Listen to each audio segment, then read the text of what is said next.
अस्सलाम वालेकुम friends and welcome to our YouTube channel. दोस्तों, जिन फाइटर जेट्स या हेलीकॉप्टर्स में स्टेल्थ टेक्नोलॉजी होती है वो किसी भी मुल्क की सरहद क्रॉस करके अपनी कार्रवाई करके आराम से वापस आ जाते हैं और उस मुल्क को इस कार्रवाई का बाद में पता चलता है।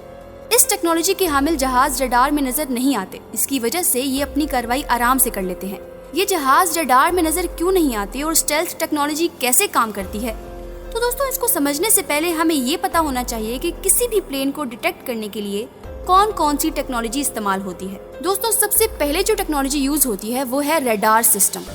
रडार के अंदर एक ट्रांसमीटर लगा होता है जो फिजा में हर तरफ कुछ माइक्रोवेव्स को भेजता रहता है। अगर हवा में प्लेन हो तो वो माइक्रोवेव्स प्लेन की मेटल बॉडी से टकराकर वापस रडार तक पहुंचती हैं। इससे पता चलता है कि प्लेन का साइज कितना है, वो किस पोजीशन में उड़ रहा है, कितने फासले और ऊंचाई पर है।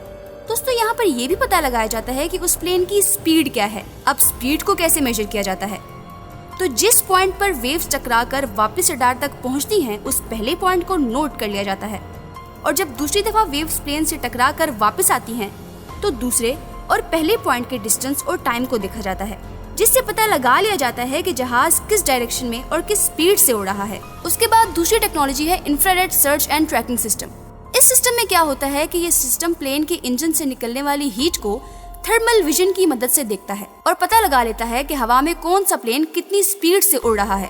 अब यहाँ पे अगर स्टेल्थ टेक्नोलॉजी की बात करें तो इसका काम ये है कि ये इन दोनों ट्रैकिंग सिस्टम से छुपकर दुश्मन मुल्क में जाकर अटैक करता है और वापस आ जाता है।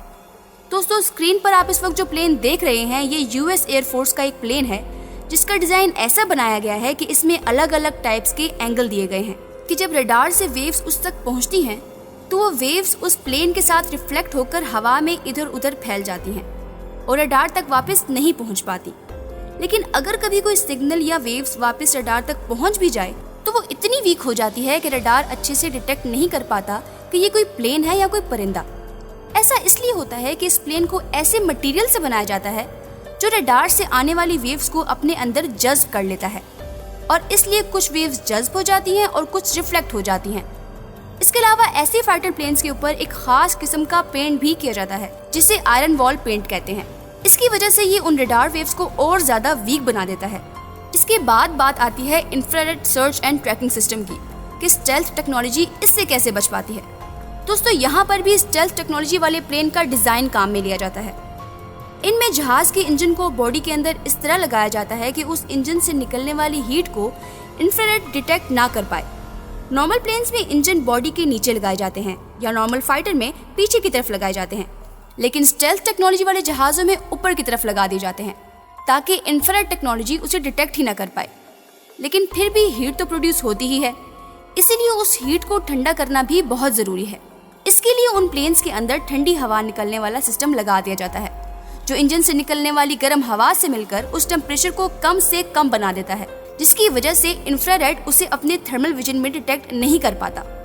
तो दोस्तों, इस तरह स्टेल्थ टेक्नोलॉजी वाले प्लेन्स काम करते हैं और छुपकर अपना मिशन कंप्लीट करके वापस आ जाते हैं और इन दोनों ट्रैकिंग सिस्टम से आसानी से बच जाते हैं। लेकिन यहाँ पर यह सवाल पैदा होता है कि इन जहाजों को शोर की वजह से भी तो पकड़ा जा सकता है।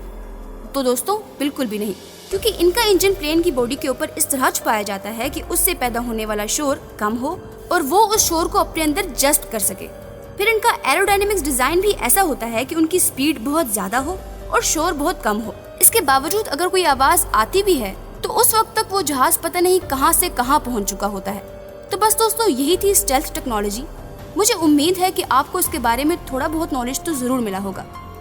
दोस्तों, अगर वीडियो पसंद आई है तो इसे लाइक और शेयर करना मत भूलिएगा और हमारे चैनल को सब्सक्राइब भी कर दीजिएगा। अगली वीडियो तक के लिए अल्लाह हाफिज।